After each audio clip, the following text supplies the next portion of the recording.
कुछ जगहों को छोड़ देना ही बेहतर होता है, क्योंकि वहाँ जो मौजूद है वो इंसानों के लिए नहीं है। नमस्कार दोस्तों, यह कहानी सिर्फ एक अफवाह नहीं है, बल्कि उन लोगों की ज़ुबानी है जिन्होंने इसे खुद महसूस किया है।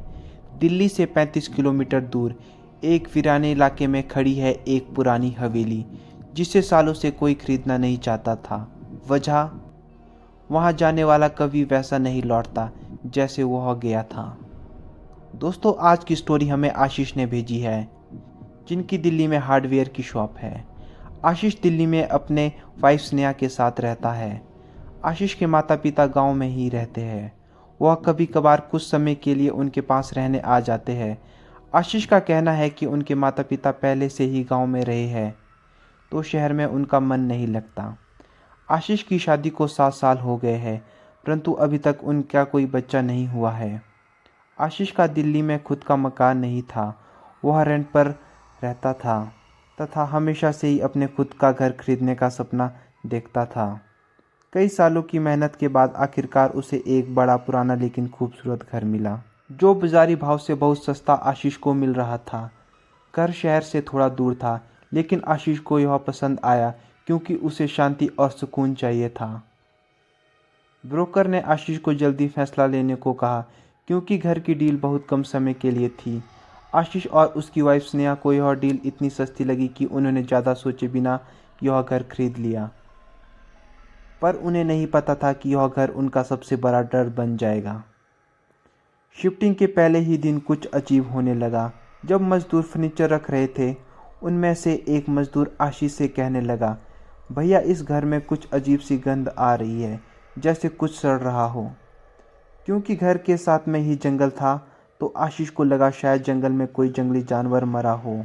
उसने इस बात को ज़्यादा सीरियस ना लेकर नज़रअंदाज कर लिया। आशीष और स्नेहा के कुछ दिन इस घर में बहुत अच्छे बीते। आशीष हर सुबह अपनी कार से अपने दुकान जाता और रात को वापस आ जाता, और स्नेहा भी घर के कामों में दिन भर बिजी रहती। इन दोनों को लग रहा था कि यह घर लेकर उन्होंने अपनी लाइफ का सबसे अच्छा डिसीजन लिया है, लेकिन उन्हें इस बात का ज़रा भी अंदाज़ा नहीं था कि यह फैसला उनकी सबसे बड़ी गलती साबित होगी। एक ऐसा डरावना सच जो उनकी ज़िंदगी को हमेशा के लिए बदल कर रख देगा और कभी उनका पीछा नहीं छोड़ेगा। एक दिन रात को आशीष और स्नेहा अपने बेडरूम में सोए हुए थे। तभी स्नेहा को लगा कि कोई उनके बेडरूम के बाहर चल रहा है। जब उसने दरवाज़ा खोला तो बाहर कोई नहीं था, बस सीढ़ियों के पास किसी के पैरों के निशान दिख रहे थे, गीले और गंदे।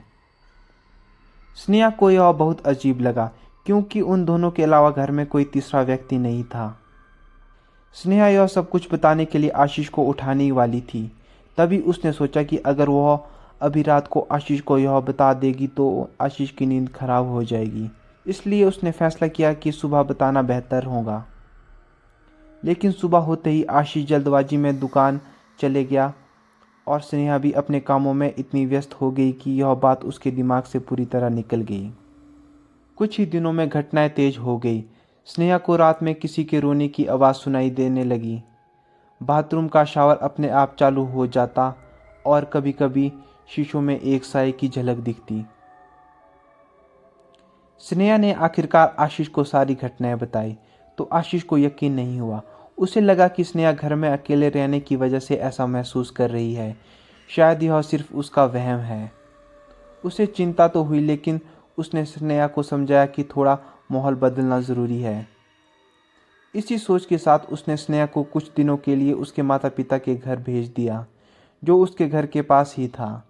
आशीष को लगा कि इससे स्नेहा का डर दूर हो जाएगा, लेकिन आशीष को इस बात का अंदाज़ा नहीं था कि असली खेल तो अब शुरू होने वाला था। स्नेहा के जाने के बाद आशीष घर पर अकेला था। एक रात जब वह अपने बेडरूम में सोया था, तो उसे हॉल से कुछ अजीब सी आवाज़ें सुनाई दी। पहले तो उसने इसे नज़रअंदाज किया, लेकिन आवाज़ें बढ़ती गई। आवाज़ किस चीज़ की आ रही है, यह जानने के लिए आशीष ने आधी रात को अपने बेडरूम से उठकर हॉल की तरफ कदम बढ़ाए। उसकी दिल की धड़कनें तेज हो गई थी। हर कदम के साथ उसकी बेचैनी बढ़ रही थी। जैसे ही उसने हॉल में कदम रखा, ठंडी हवा का एक झोंका उसके चेहरे से टकराया। उसने इधर उधर नज़र दौड़ाई, और तभी उसकी नज़र सामने पड़ी। एक कुर्सी धीरे धीरे अपने आप हिल रही थी। उसने सोचा कि हवा से हिल रही होंगी, लेकिन तभी कुर्सी एक झटके में उलट गई। आशीष का दिल जोर जोर से धड़कने लगा। अब आशीष वापस अपने कमरे में सोने जा ही रहा था, उसकी नज़र अचानक एक काले साए पर पड़ी। कुछ पल के लिए उसका शरीर जैसे जम सा गया। यह उसकी आंखों का धोखा था या सच में वहाँ कोई था। अब उसे कहीं ना कहीं महसूस होने लगा कि स्नेहा जो कह रही थी वह शायद सच था। अगले दिन स्नेहा भी अपने माता पिता के घर से वापस लौट आई, लेकिन आशीष ने उसे उन अजीब घटनाओं के बारे में कुछ नहीं बताया।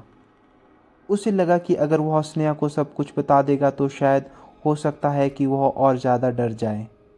इसलिए उसने इस डरावनी सच्चाई को अपने अंदर ही दबाए रखना बेहतर समझा।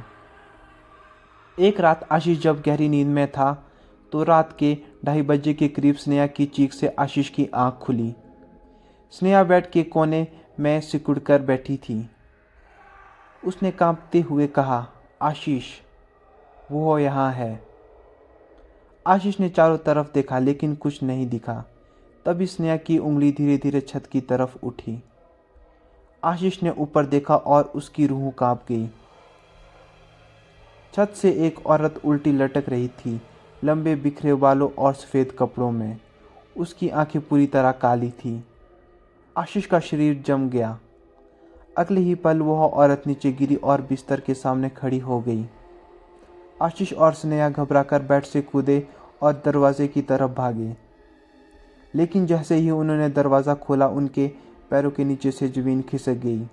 बाहर चारों तरफ घना अंधेरा था और डरावने काले साए घूम रहे थे। देखते ही देखते उनका शरीर सून पड़ने लगा।